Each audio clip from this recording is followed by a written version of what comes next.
Assalamualaikum warahmatullahi wabarakatuh. Bismillahirrahmanirrahim. Alhamdulillah. Salam sejahtera saya ucapkan kepada Bapak dan Ibu peserta Latsar CPNS.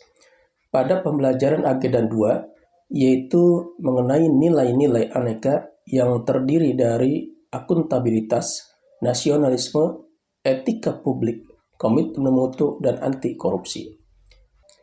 Untuk materi akuntabilitas, materi nasionalisme, dan materi etika publik sudah saya sampaikan pada video sebelumnya. Dan pada kesempatan kali ini, saya akan melanjutkannya dengan materi komitmen mutu. Kompetensi dasar yang ingin dicapai melalui modul komitmen mutu ini adalah peserta diharapkan dapat membedakan tindakan yang menghargai efektivitas, efisiensi, mengandung inovasi, dan kinerja yang berorientasi mutu, khususnya dalam penyelenggaraan pemerintahan dan pelayanan publik, dengan tindakan yang sebaliknya. Uraian materi kita yang pertama yaitu mengenai konsep efektivitas dan efisiensi. Istilah efektivitas dan efisiensi selalu menjadi tema yang menarik yang menjadi sorotan publik dalam memberikan penilaian terhadap capaian kinerja perusahaan atau institusi pemerintahan. Efektivitas organisasi tidak hanya diukur dari performa untuk mencapai target atau rencana mutu, kuantitas, ketepatan waktu, dan alokasi sumber daya, melainkan juga diukur dari kepuasan dan terpenuhinya kebutuhan pelanggan atau customer. Efisiensi diukur dari ketepatan realisasi penggunaan sumber daya dan bagaimana pekerjaan dilaksanakan, sehingga dapat diketahui ada atau tidak adanya pemborosan sumber daya, penyalahgunaan alokasi, penyimpangan prosedur, dan mekanisme yang keluar jalur. Karakteristik utama yang dapat dijadikan dasar untuk mengukur tingkat efektivitas adalah ketercapaian target yang telah direncanakan, baik dilihat dari capaian jumlah maupun mutu hasil kerja, sehingga dapat memberi kepuasan. Sedangkan tingkat efisiensi diukur dari penghematan biaya, waktu, tenaga, dan pikiran dalam menyelesaikan kegiatan. Oleh karena itu, jika dalam pelaksanaan tugas tidak memperhatikan efektivitas dan efisiensi, maka akan berdampak pada ketidaktercapaian target kerja, menurunkan kredibilitas institusi tempat bekerja, dan bahkan akan menimbulkan kerugian. Kemudian terkait dengan inovasi.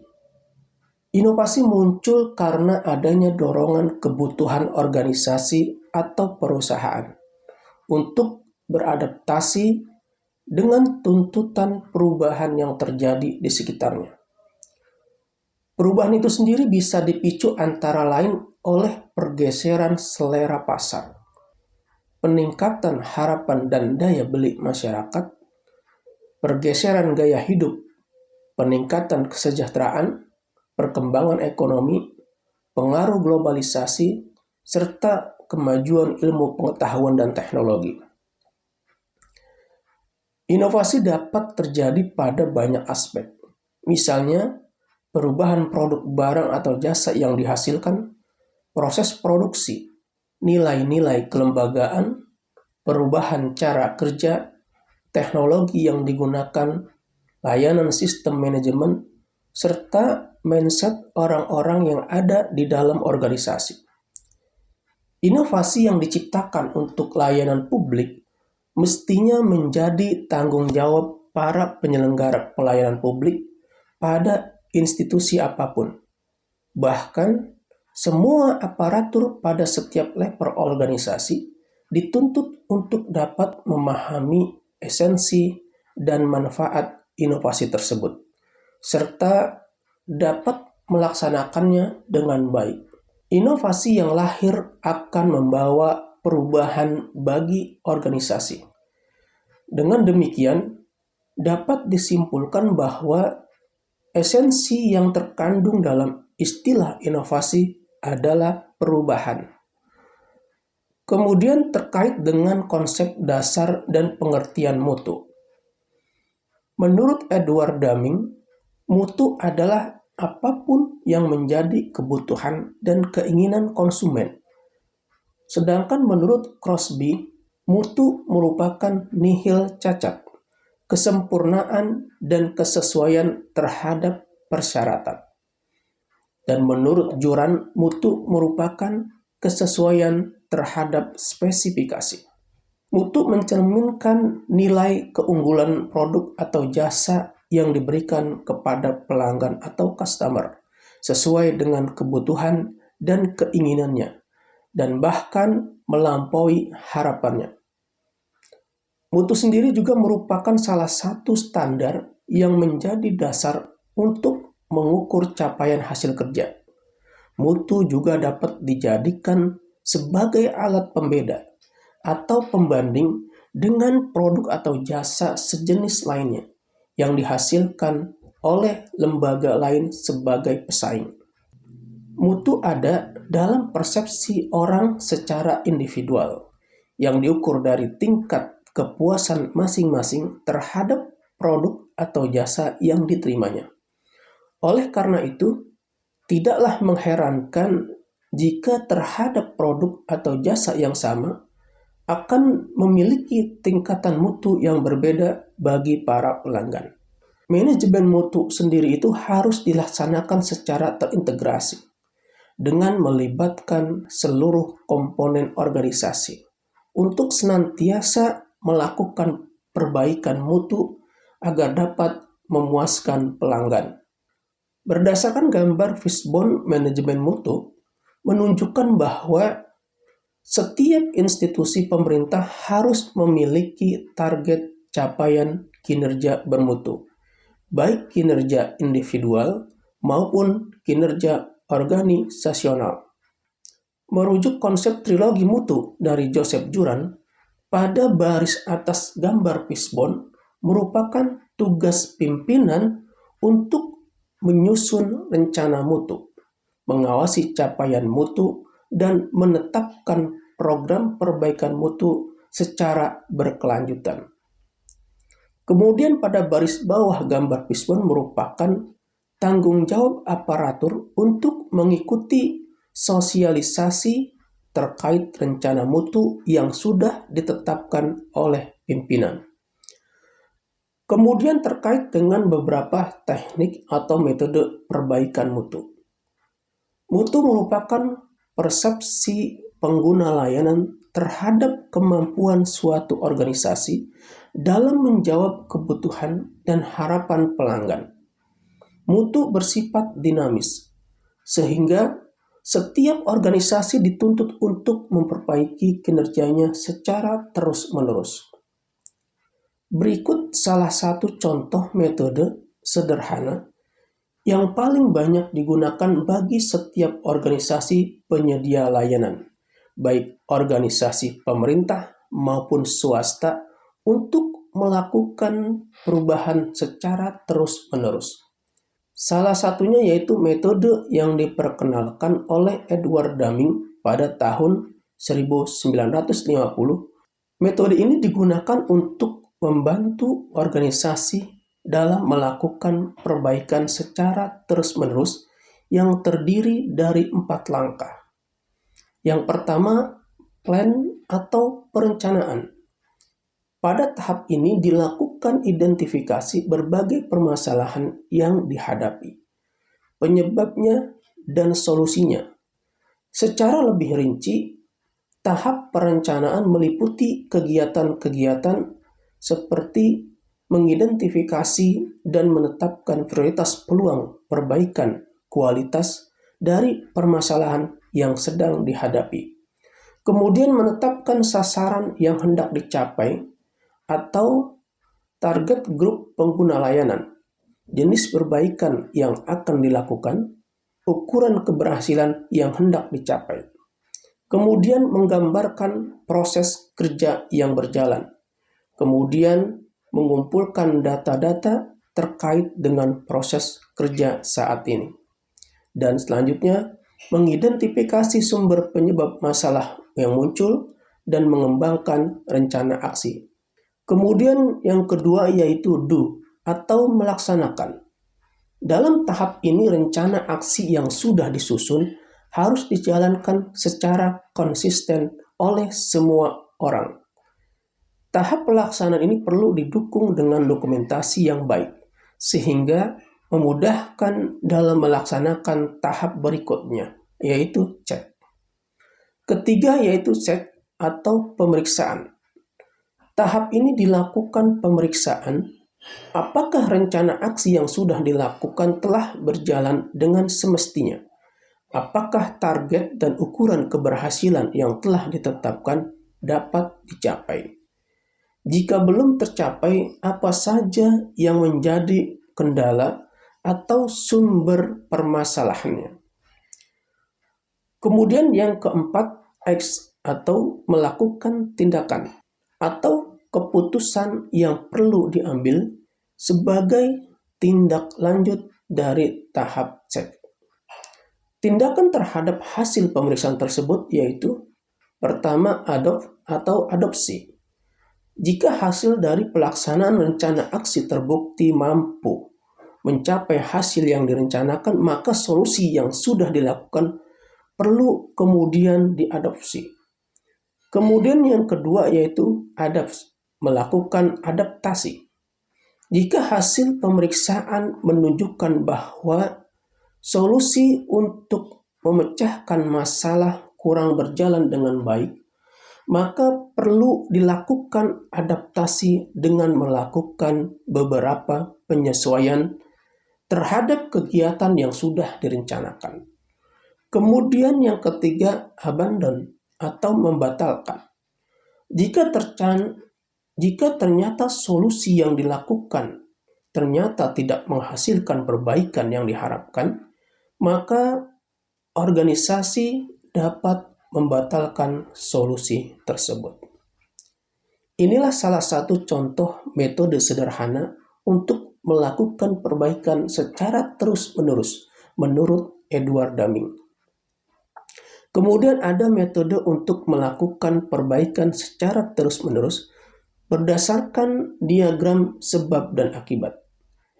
Diagram sebab dan akibat adalah metode yang digunakan untuk mengidentifikasi berbagai faktor yang menjadi akar permasalahan yang dianggap menjadi kendala dalam mutu. Diagram tersebut bisa berbentuk tulang ikan, sehingga biasa disebut dengan fishbone diagram. Dengan fishbone diagram dapat diidentifikasi sumber permasalahan yang berasal dari unsur manusia, lingkungan, metode kerja, bahan kerja, ukuran atau standar. Kemudian terkait dengan nilai-nilai dasar orientasi mutu. Nilai-nilai dasar orientasi mutu dalam memberikan layanan prima sekurang-kurangnya mencakup hal-hal berikut. Mengedepankan komitmen terhadap kepuasan, memberikan layanan yang menyentuh hati untuk menjaga dan memelihara agar customer tetap setia, menghasilkan produk atau jasa yang berkualitas tinggi, tanpa cacat, tanpa kesalahan, dan tidak ada pemborosan. Kemudian beradaptasi dengan perubahan yang terjadi, baik berkaitan dengan pergeseran tuntutan kebutuhan customer maupun perkembangan teknologi. Kemudian menggunakan pendekatan ilmiah dan inovatif dalam pemecahan masalah dan pengambilan keputusan. Kemudian melakukan upaya perbaikan secara berkelanjutan melalui berbagai cara, antara lain pendidikan, pelatihan, pengembangan ide kreatif, kolaborasi, dan benchmark.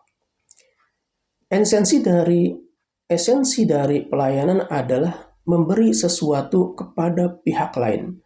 Hal ini mengandung makna bahwa Layanan yang berorientasi mutu akan terwujud tatkala apa yang diberikan dapat diterima oleh pihak lain dengan baik, sehingga mereka merasa puas. Kemudian karakteristik orientasi mutu layanan publik diantaranya adalah komitmen bagi kepuasan masyarakat dan pemberian layanan yang cepat, tepat, dan dengan senyuman ramah. Dan kemudian pemberian layanan yang menyentuh hati, tanpa cacat, tanpa kesalahan, dan tidak ada pemborosan, sehingga walaupun fasilitas seadanya, masyarakat yang dilayani tetap dapat merasakan kenyamanan dan kepuasan. Kemudian pemberian layanan yang dapat memberi perlindungan kepada publik, terutama ketika terjadi perubahan, baik berkaitan dengan pergeseran tuntutan kebutuhan customer, perkembangan teknologi, maupun sebagai konsekuensi dari lahirnya kebijakan baru. Kemudian melakukan pendekatan ilmiah dan inovatif dalam memecahkan masalah dan pengambilan keputusan, dan melakukan upaya perbaikan secara berkelanjutan melalui berbagai cara, antara lain pendidikan, pelatihan, pengembangan ide kreatif, kolaborasi, dan benchmark. Pelayanan yang diberikan aparatur harus merujuk pada standar yang ditetapkan pemerintah. Standar mutu layanan pada institusi pemerintah dapat dibedakan dalam dua paradigma, yaitu pertama, standar berbasis peraturan perundang-undangan, dan yang kedua, standar berbasis kebutuhan dan kepuasan masyarakat sebagai pelanggan. Dengan demikian, ada perbedaan dalam penilaian standar mutu barang dan jasa yang dihasilkan perusahaan dengan jasa atau layanan yang diberikan oleh lembaga negara atau sektor publik. Di sektor bisnis, mutu layanan difokuskan pada kepuasan pelanggan atau customer. Semakin banyak pelanggan yang merasa puas, maka akan semakin banyak pelanggan yang membeli produk. Hal ini berdampak pada peningkatan omset penjualan dan tentu saja juga berdampak pada keuntungan atau laba yang akan diperoleh perusahaan. Target materi menjadi bagian tidak terpisahkan dari standar mutu produk dan jasa pada perusahaan. Sedangkan di sektor publik, standar mutu pelayanan administratif dari Producer Review ditetapkan berbasis peraturan perundang-undangan, kebijakan, prosedur operasi baku atau SOP, dan standar pelayanan minimal. Oleh karena itu, peningkatan mutu layanan tidak didasarkan pada motif materi, melainkan lebih pada dorongan normatif atau motif moral aparatur, dasar agama, dan akuntabilitas aparatur sebagai bentuk tanggung jawab atas tugas-tugasnya. Dalam hal ini, layanan berorientasi pada ketaatan untuk mengikuti SOP dan tuntutan peraturan perundang-undangan. Di lain pihak, standar mutu pelayanan yang berbasis kebutuhan dan kepuasan masyarakat sebagai pelanggan diarahkan untuk memberikan kesejahteraan kepada setiap warga negara. Misalnya, layanan kesehatan, pendidikan, dan perlindungan konsumen. Kunci dari pelayanan kesejahteraan masyarakat itu sendiri adalah kepuasan para pengguna layanan atau kepuasan masyarakat. Pelayanan yang baik harus cepat, tepat, dapat diandalkan, tidak berbelit-belit, tidak bertele-tele, dan tidak ditunda-tunda. Kemudian terkait dengan implementasi mutu dalam layanan publik. Persoalan mutu kini menjadi kepentingan berbagai organisasi, baik yang bergerak di bidang bisnis maupun non-bisnis, termasuk di institusi penyelenggara pemerintahan yang tugas utamanya memberikan layanan kepada masyarakat sebagai pelanggan. Banyak cara yang dapat dilakukan untuk senantiasa memperbaiki mutu layanan dari aparatur penyelenggara pemerintahan.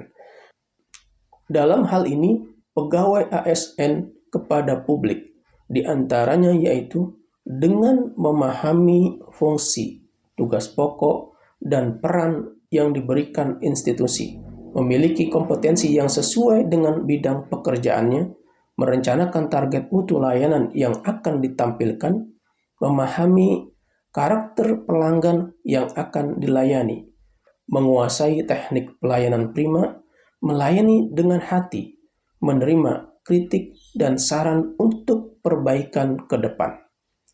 Selain itu, kita sebagai ASN dalam menjalankan tugas, kita wajib memperhatikan peraturan perundang-undangan yang menjadi dasar hukum bagi setiap keputusan yang kita ambil dan tindakan yang kita lakukan.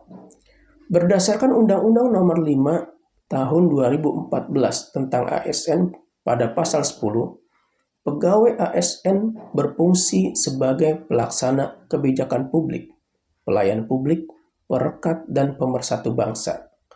Sejalan dengan fungsi tersebut, selanjutnya pada pasal 11 ditegaskan bahwa pegawai ASN bertugas untuk melaksanakan kebijakan publik yang dibuat oleh pejabat pembina kepegawaian sesuai dengan ketentuan perundang-undangan, memberikan pelayanan publik yang profesional dan berkualitas, dan mempererat persatuan dan kesatuan negara kesatuan Republik Indonesia.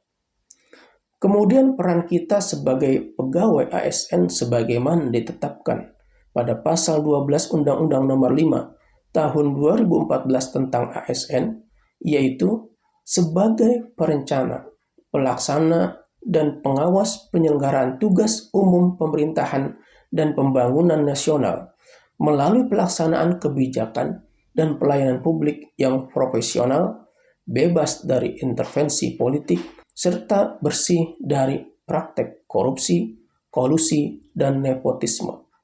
Untuk melaksanakan tugas fungsi ini tentulah tidak mudah. Oleh karena itu, sebagai ASN dituntut untuk sungguh-sungguh, disiplin, memiliki motivasi, dan memiliki komitmen yang kuat dalam mengimplementasikan tugas dan fungsi tersebut.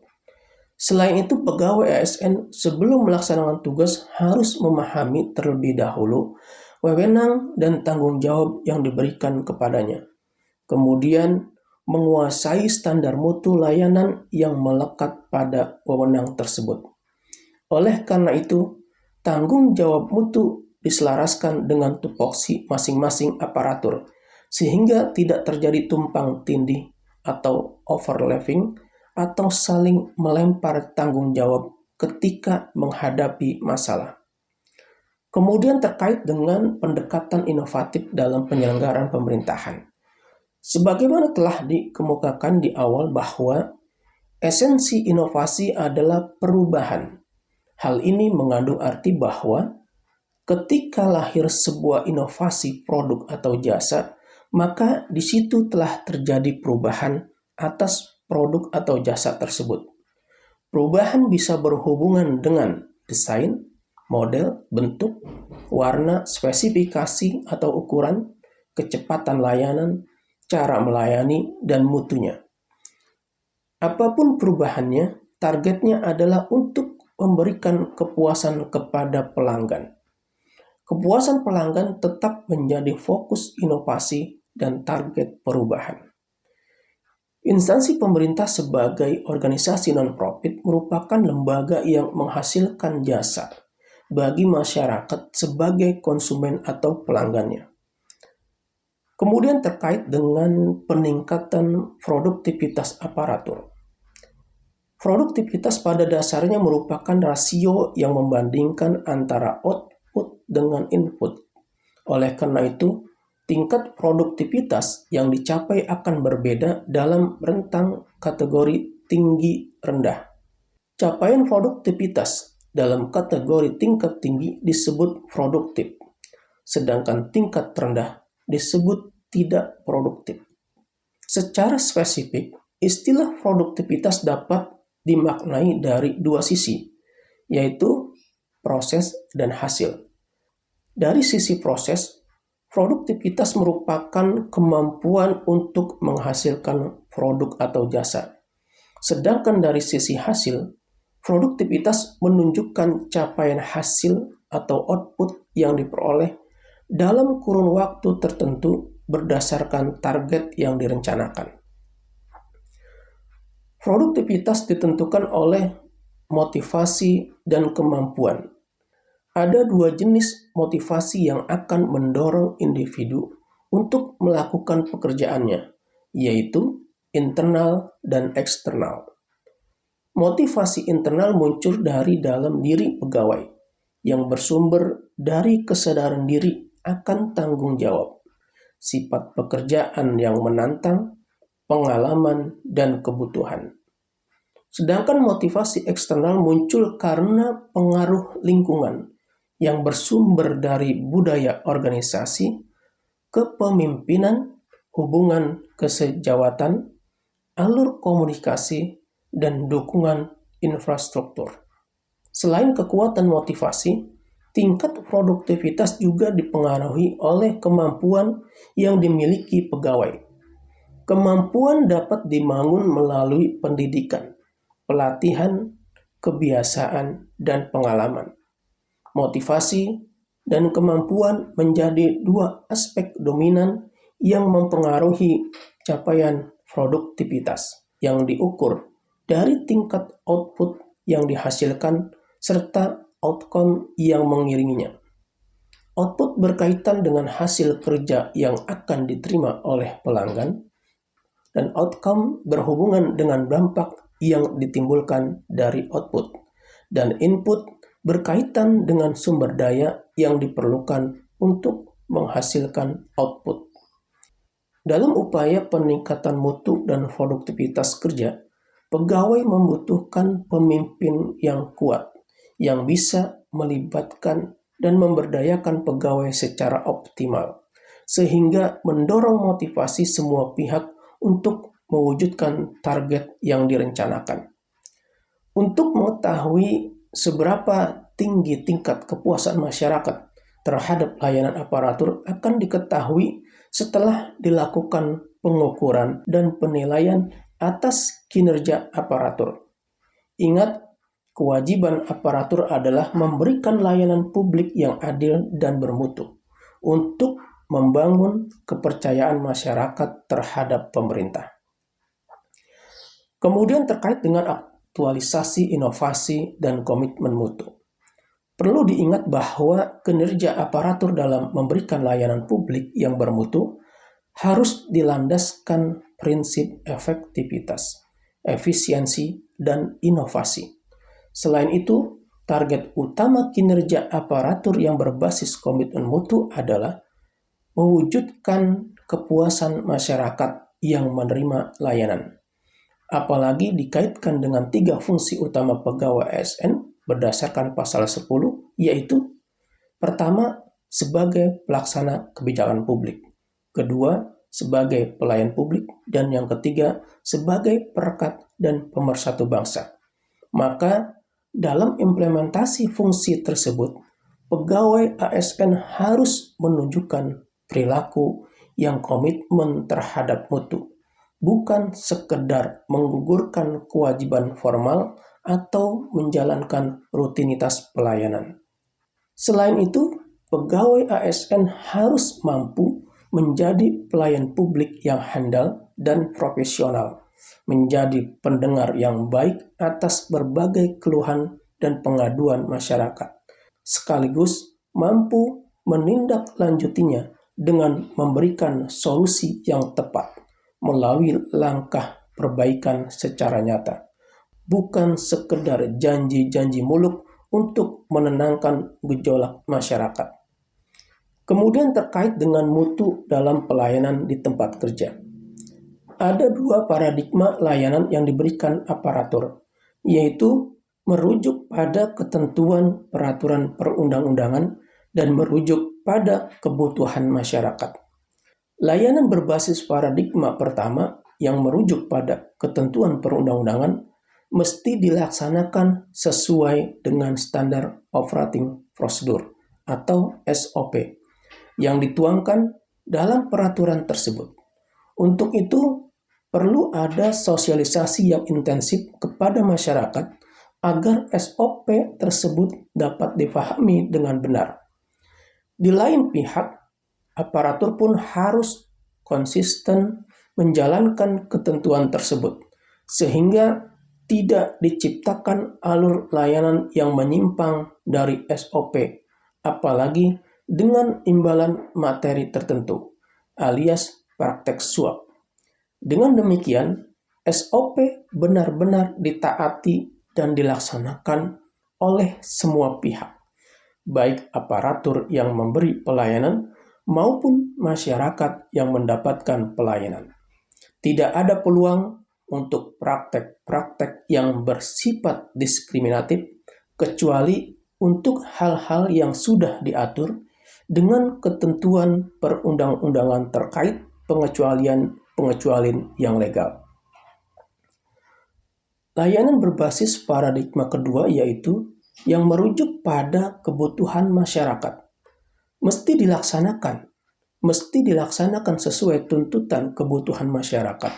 Aparatur berkewajiban untuk menerima, mendengarkan, dan mengapresiasi aspirasi, keluhan, dan atau pengaduan yang disampaikan masyarakat. Untuk itu, pemerintah perlu menetapkan alur penyampaian aspirasi secara jelas dan transparan, sehingga masyarakat benar-benar memahami alur yang harus ditempuhnya. Perubahan dalam bidang pelayanan menuntut adanya perubahan pola pikir dan budaya kerja aparatur, sehingga tuntutan akan adanya pembangunan budaya mutu sudah mutlak. Pelayanan publik yang bermutu merupakan wujud akuntabilitas dari pemerintah selaku penyedia layanan publik. Pelayanan publik yang bermutu akan menciptakan kepercayaan publik kepada pemerintah. Organisasi Kerjasama Ekonomi dan Pembangunan lebih lanjut menetapkan bahwa pelayanan publik yang bermutu memainkan peran yang sangat penting dalam menciptakan lingkungan dan masyarakat yang lebih sejahtera, adil, dan inklusif, atau dapat dijangkau semua orang. Berdasarkan kriteria yang ditetapkan oleh PBB, Pelayanan Publik Award PBB, terdapat sejumlah prinsip kunci dan strategi untuk inovasi dalam pemerintahan sebagai sesuatu yang penting. Pertama, mengintegrasikan layanan. Kedua, desentralisasi pelayanan. Ketiga, memanfaatkan kemitraan. Keempat, melibatkan warga negara. Dan kelima, mengambil keuntungan dari teknologi informasi dan komunikasi. Dan yang keenam, inovasi dalam pemerintahan dan administrasi umum. Kemudian terkait dengan kreativitas dalam layanan. Kreativitas dalam pelayanan merupakan aktualisasi hasil berpikir kreatif. Semangat untuk memberikan layanan yang kreatif akan menjadi salah satu pendorong timbulnya kepuasan bagi masyarakat yang dilayani. Layanan yang kreatif dan kepuasan masyarakat menjadi bagian tak terpisahkan dari upaya lembaga pemerintah dalam mencapai visi, misi, dan tujuannya. Menurut Leonard dan Schwab dalam Ahmad Fuad Abdal 2003, kreativitas adalah proses mengembangkan dan mengekspresikan gagasan yang diperkirakan bermanfaat. Hasil proses kreativitas adalah inovasi. Untuk melihat kebermanfaatan inovasi, maka harus dikomunikasikan kepada pihak-pihak lain. Kemudian terkait dengan teknik berpikir kreatif. Berpikir kreatif menunjukkan kemampuan orang untuk menghasilkan atau menciptakan sesuatu yang baru dan berbeda. Proses berpikir kreatif membutuhkan daya imajinasi yang tinggi, yang mampu keluar dari rutinitas atau berbeda dari kebiasaan sehari-hari. Hasil berpikir kreatif akan melahirkan karya yang inovatif. Inovasi bisa berbentuk karya yang betul-betul baru karena sebelumnya tidak pernah ada, atau merupakan sesuatu yang mengandung unsur kebaruan. Menurut Suryana, kreativitas berpikir adalah proses menghasilkan ide, gagasan, imajinasi, dan khayalan-khayalan. Hasil dari kreativitas berpikir tersebut ditransformasi ke dalam bentuk inovasi untuk menciptakan nilai tambah. Inovasi memiliki makna adanya perubahan. Inovasi bisa diwujudkan dalam bentuk perubahan produk atau layanan, metode kerja, sumber daya yang digunakan, dan nilai tambah yang dapat dimanfaatkan.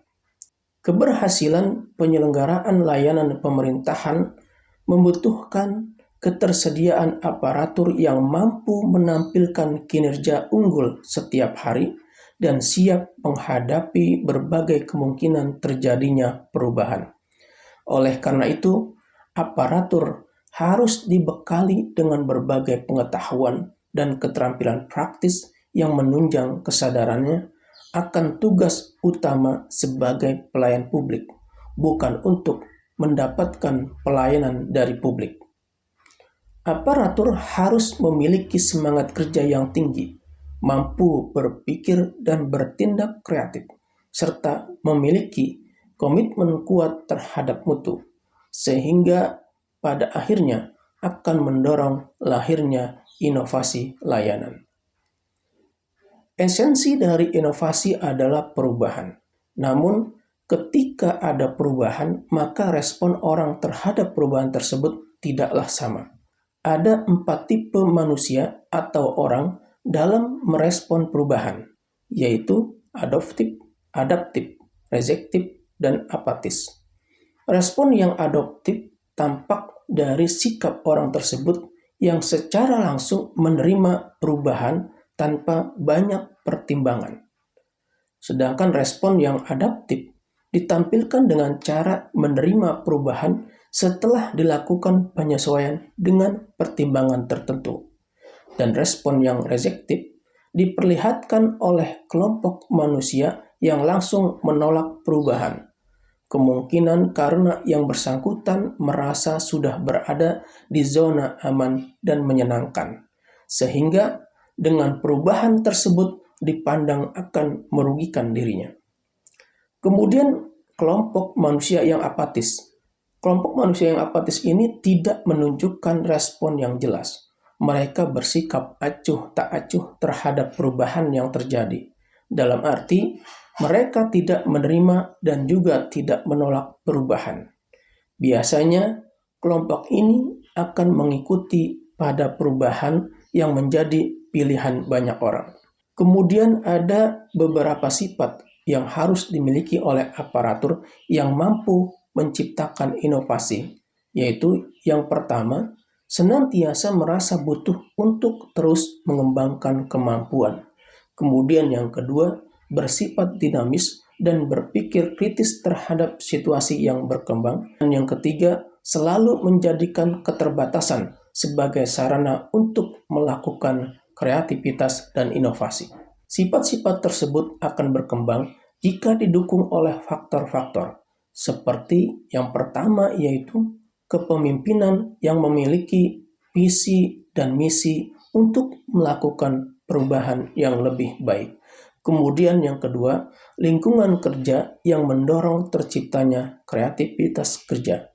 Misalnya, lingkungan yang dapat mengapresiasi kinerja setiap individu dan memberi motivasi bagi kinerja yang kurang agar menjadi lebih baik. Dan yang ketiga, budaya organisasi yang memfasilitasi terjadinya inovasi, seperti budaya kerja yang dinamis, kreatif, tidak cepat puas, tidak cepat menyerah, pekerja keras, malu jika tidak berbuat lebih baik, dan menghargai hasil karya orang lain. Kemudian terkait dengan tujuan utama pelayanan berbasis nilai-nilai dasar komitmen mutu adalah mengutamakan kepentingan sebagai pelanggan, menumbuhkan kepercayaan terhadap institusi pemerintah, meningkatkan kesetiaan dan kepuasan sebagai pelanggan, menjalankan tugas, peran, dan fungsi sesuai dengan ketentuan peraturan perundang-undangan secara akuntabel, profesional, dan inovatif. Aktualisasi nilai-nilai dasar komitmen mutu dalam pelaksanaan tugas aparatur akan mendorong terciptanya iklim atau budaya kerja unggul yang dapat menumbuhkan keberanian untuk menampilkan kreativitas dan inovasi. Dengan demikian, pergeseran orientasi kerja diharapkan dapat memotivasi aparatur untuk mengubah perilaku dan memunculkan mindset baru. Orientasi kerja bukan pada kewajiban menjalankan rutinitas kegiatan, melainkan pada semangat pengabdian untuk memberikan layanan yang terbaik bagi masyarakat, walaupun harus menghadapi banyak kendala. Setiap aparatur didorong untuk memiliki sense of quality dan semangat belajar tinggi, sehingga menimbulkan keberanian berpikir alternatif, berani bertanya, dan bahkan berbeda pendapat demi untuk kebaikan dan kemajuan bangsa dan negara. Peserta Latsar yang saya hormati, demikian materi komitmen mutu yang saya sampaikan. Saya berharap dari pembelajaran materi nilai-nilai aneka ini, yaitu materi komitmen mutu ini hendaknya bisa diaktualisasikan dalam pelaksanaan tugas maupun dalam kehidupan sehari-hari. Demikian yang saya sampaikan, mohon maaf atas segala kekurangan. Wassalamualaikum warahmatullahi wabarakatuh.